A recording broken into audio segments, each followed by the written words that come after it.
If you've been arrested for DUI and the officer took your driver's license and gave you a notice of suspension, that means a couple of things.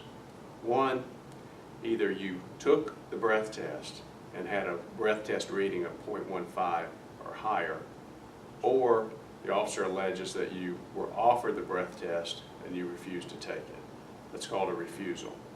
When one of those two things happen, then you're giving a blue form, which is notice of suspension and notice of right to a hearing. As a result of that, your license is suspended and the officer actually takes your license or confiscates it.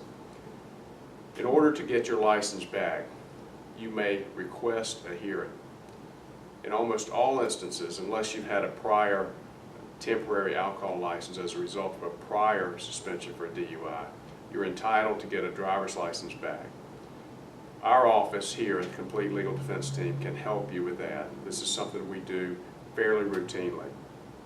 The process is that we pay an administrative fee, file the notice for request for hearing, and then within about 7 to 10 days, you will be issued a driver's license, which is called a temporary alcohol license.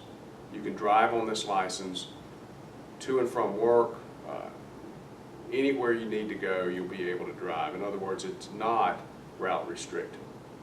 If you do not request a hearing within 30 days, you forfeit the right to have that issue before the court, and you also forfeit the right to the temporary alcohol license. If you either do not request a hearing or you request a hearing and at the time of the hearing you don't succeed, or the government meets its burden of proof, then what happens is this. For first offense DUI, for reading over a 0.15 on the breath test, your license will be suspended for 30 days. For refusing to take the breath test on a DUI first, if that suspension is confirmed, then you lose your license for 6 months. Again, these are penalties for DUI first. If it's a second offense or subsequent offense, those penalties can change. In order to get the route restricted license or to and from work license, you must enroll in ADSAP, which is the Alcohol Drug Safety Action Program, or what some people call DUI school or drunk driving school.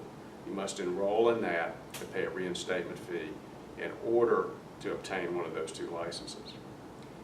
If, on the other hand, we request a hearing for you and we were able to successfully prevail at the hearing, then those requirements no longer exist and you are reissued your regular driver's license back by paying a reinstatement fee. Thank you for contacting the Complete Legal Defense Team. If you think we could be of help to you or you need our services, please contact us. We'll be glad to meet with you to discuss your specific situation.